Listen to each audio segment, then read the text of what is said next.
दोन लहान मुले खेळता खेळता गावाबाहेरच्या परिसरात गेली. त्यांच्यात एक होता 8 वर्षाचा तर दुसरा होता 10 वर्षाचा. खेळण्याच्या नादात गाव मागे राहिल्याचा त्यांना विसर पडला. सायंकाळ होत आली तशी त्यांना घरची आठवण आली आणि पावलं घराकडे वळू लागली. घरी येत असताना एका विहिरीसदृश्य खड्ड्यात मोठा मुलगा पडला.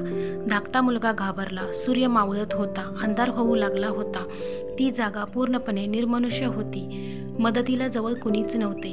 धाकट्याच्या मनात नाना शंका येत होत्या. विहिरीत पडलेला मुलगा आक्रोश करत होता. धाकट्याने जवळपास शोधाशोध केली. त्याला मोठ्या दोरीला बांधलेली एक जुनाट बादली दिसली.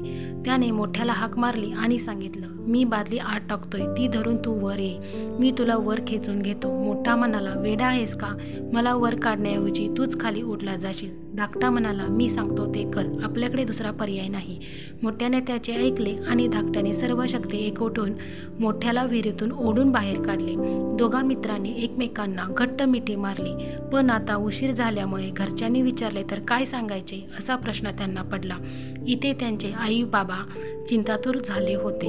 बराच शोध घेऊनही मुलांचा पत्ता लागत नव्हता, म्हणून सगळे काळजीत होते. शेवटी मुलांनी गावात प्रवेश करताच बातमी त्यांच्या घरी पोहोचली. सगळे गावकरी गोळा झाले.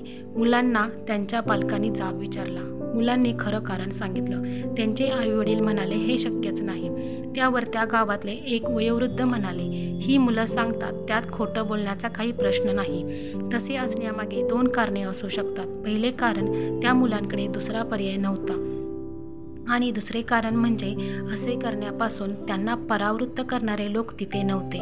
म्हणून या मुलांनी अशक्य तेही शक्य करून दाखवलं.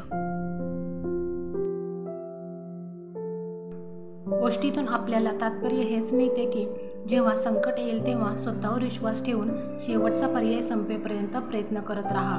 आणि दुसरी गोष्ट म्हणजे जे तुम्हाला तुमच्या ध्येयापासून परावृत्त करून हे तुला जमणार नाही वगैरे सल्ले देतील तेव्हा कान बंद करून घ्या, अर्थात त्यांच्याकडे दुर्लक्ष करा.